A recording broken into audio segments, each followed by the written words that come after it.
मज़ाइल limited का question इस video में मैं सॉल्व करूंगा विद एन एजम्पशन के मार्जिनल एंड एब्जॉर्प्शन कॉस्टिंग के बेसिक कॉन्सेप्ट्स की सारी नॉलेज आप लोगों के पास होगी। अगर मार्जिनल एब्जॉर्प्शन कॉस्टिंग की बेसिक कॉन्सेप्ट्स की नॉलेज नहीं है तो पहले वो एक्वायर करके फिर इस वीडियो को देखा जाए तो बेहतर होगा। 2010 के पास पेपर्स में मज़ाहिर लिमिटेड का क्वेश्चन आया था। पहले मैं क्वेश्चन को रीड करूँगा। Mazahir Pakistan limited manufactures and sells a consumer product G. एक कंपनी एक सिंगल प्रोडक्ट बेच रही है जिसका नाम जी है। Relevant information relating to the year ended 30 June 2010 is as under. अब ये जो इन्फॉर्मेशन दी हुई है ये 30 जून 2010 के ईयर एंड की इन्फॉर्मेशन दी हुई है। मैं चाहूँगा कि आप लोग इस डेट को हाईलाइट कर लो, डेट को याद रखो कि ये इन्फॉर्मेशन 30 जून 2010 वाले ईयर एंड की है। जो इन्फॉर्मेशन दी हुई है वो इस तरह से है कि रॉ मटेरियल की कॉस्ट और क्वांटिटी दी हुई है यूजेज की। Labour time per unit 4 hours at ₹75। Actual machine hours per unit 3 hours. Variable production overheads ₹15 per machine our. इसका मतलब ये हो गया कि एक यूनिट के लिए 3 मशीन आवर्स कंज्यूम होते हैं और ₹15 पर मशीन आवर कॉस्ट होती है, यानी कि ₹45। Fix production overhead ₹6 million. Fix production overheads marginal costing में as it is expense out होता है। एब्जॉर्प्शन कॉस्टिंग में वो इन्वेंट्री का पार्ट बन जाता है through OAR overheads absorption rate. Annual sales 19,000 units, annual production 18,000 units. Selling and admin overheads 10 million के टोटल दिए हुए और 70% फिक्स्ड है, यानी कि 30% होंगे वेरिएबल। अब जो इन्फॉर्मेशन दी हुई है वो ईयर 2011 की इन्फॉर्मेशन है। Salient features of the business plan for the year ending 30th June 2011 are as under. Sales is budgeted at 21,000 units at the rate of 1100 per unit. Cost of raw material is budgeted to increase by 4%. इसका ये मतलब हो गया कि मेरे पास last year जो cost थी raw materials की, यानी कि जो ₹60 पे थी, वो 4% से इंक्रीज़ हो जाएगी। A quality control consultant will be hired to check the quality of raw materials. मैं एक नया quality control consultant हायर करूँगा जो कि raw materials की quality को inspect करेगा.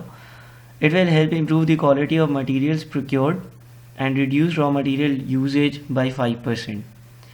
देखो 2010 में एक यूनिट पर जो रॉ मटेरियल कंज्यूम होता था वो 5 kg होता था। अब रॉ मटेरियल जो यूज़ होगा वो 5% कम यूज़ होगा, यानी कि 95% पर आ जाएगा।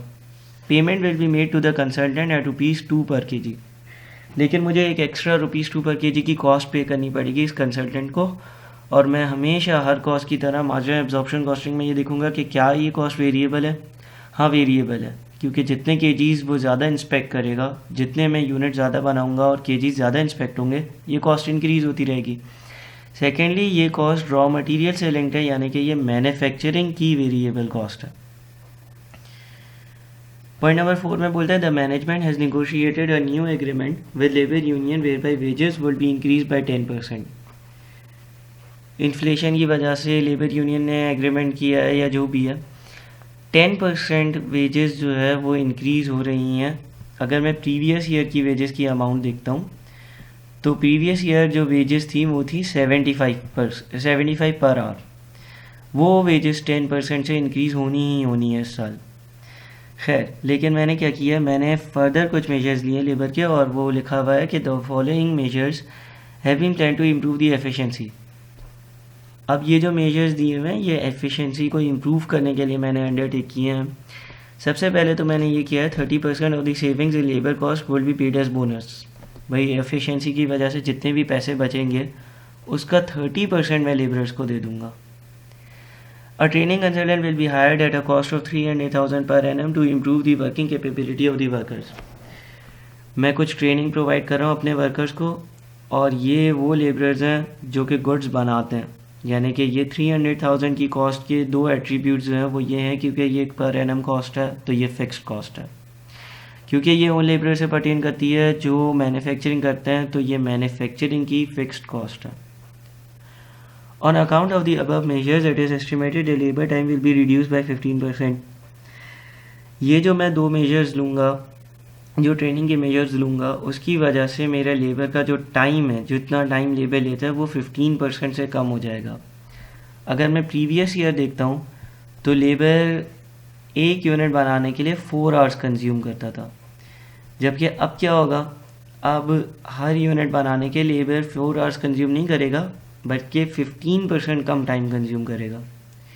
Variable production overheads will increase by 5%। Variable production के ओवरहेड जो है वो 5% से इंक्रीज हो जाएंगे, सिंपल क्लॉज है।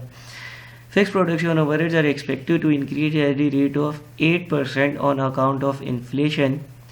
Fix overheads are allocated on the basis of machine hours. देखो इस चीज़ को याद रखो कि बेसिस ऑफ ओवरहेड्स क्या दी हुई हैं क्वेश्चन में।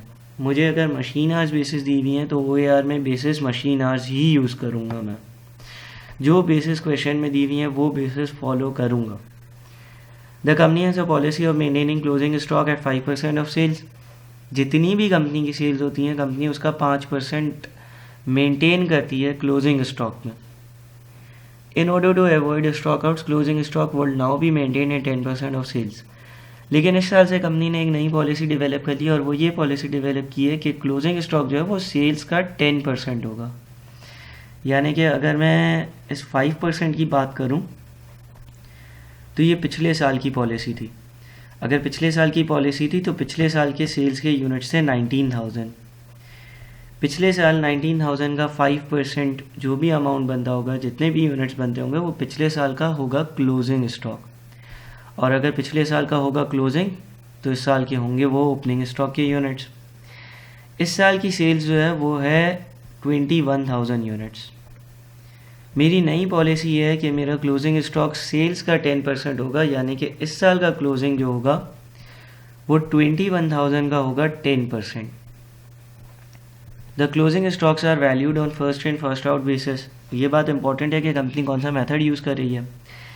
Prepare a budgeted P&L। मुझे P&L बनाना है for the year ending 30 June 2011 under marginal absorption costing.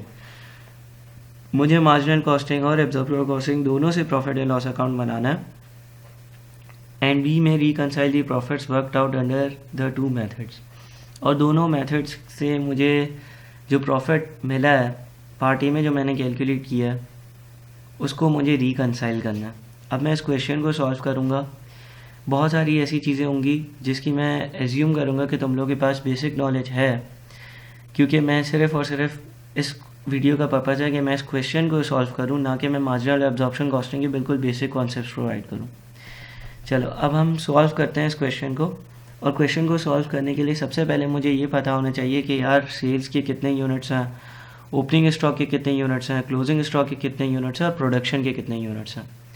देखो सेल्स के यूनिट्स तो मुझे क्वेश्चन में दिए हुए हैं। फिर पार्ट 7 मुझे एक लिंक देता है सेल्स और क्लोजिंग स्टॉक के यूनिट्स का, जिससे शायद मैं इस साल के क्लोजिंग और ओपनिंग स्टॉक्स के यूनिट्स दोनों ढूंढ सकूं। हाँ, लेकिन मुझे प्रोडक्शन के यूनिट्स कंप्यूट करने होंगे, तो मैं अब इसकी वर्किंग स्टार्ट करता हूँ। देखो एक सिंपल सा इक्वेशन है कि ओपनिंग स्टॉक के जितने भी यूनिट्स होंगे प्लस प्रोडक्शन के यूनिट्स लेस क्लोजिंग स्टॉक के यूनिट्स इक्वल होंगे सेल्स के यूनिट्स के। अब मुझे क्या क्या इन्फॉर्मेशन दी हुई है।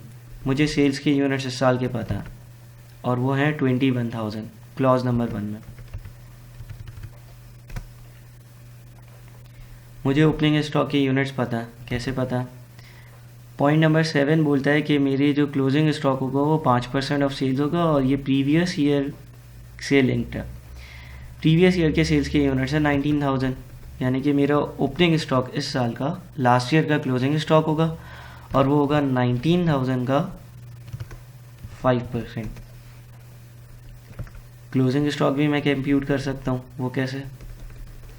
क्लोजिंग स्टॉक के लिए मुझे बोला हुआ है कि in order to avoid stock outs closing stocks will now be maintain at 10% of sales. अब से मेरा क्लोजिंग स्टॉक जो है वो सेल्स का 10% होगा। इस साल की जो सेल्स है वो है 21,000 और 21,000 का 10% इस साल का क्लोजिंग स्टॉक होगा। अगर मैं बैलेंसिंग फिगर के तरीके से इस प्रोडक्शन की अमाउंट को कैलकुलेट करना चाहूँ तो ये प्रोडक्शन की अमाउंट हो जाएगी 21,000, यानी कि सेल्स के यूनिट्स। क्लोजिंग स्टॉक इसमें ऐड होगा और ओपनिंग स्टॉक इससे होगा माइनस, यानी कि opening stock add closing stock sorry, opening stock at production less closing stock is equals to sales के यूनिट्स। तो मेरे प्रोडक्शन के यूनिट जो मुझे ढूंढने थे, कंप्यूट करने थे, वो हैं 22150, और इन दोनों सेल्स पे मैंने इनको लिंक किया हुआ अपने ओपनिंग और क्लोजिंग स्टॉक को कैलकुलेट करने के लिए। अगर कुछ ना समझ आए तो आप वीडियो पॉज कर इन लिंक्स को चेक कर सकते हो। ये मेरे क्वेश्चन की पहली वर्किंग थी। अब मैं इस क्वेश्चन को नेक्स्ट वीडियो में कंटिन्यू करूँगा। इस वीडियो को यहाँ पर एंड करता हूँ एज ए पार्ट 1।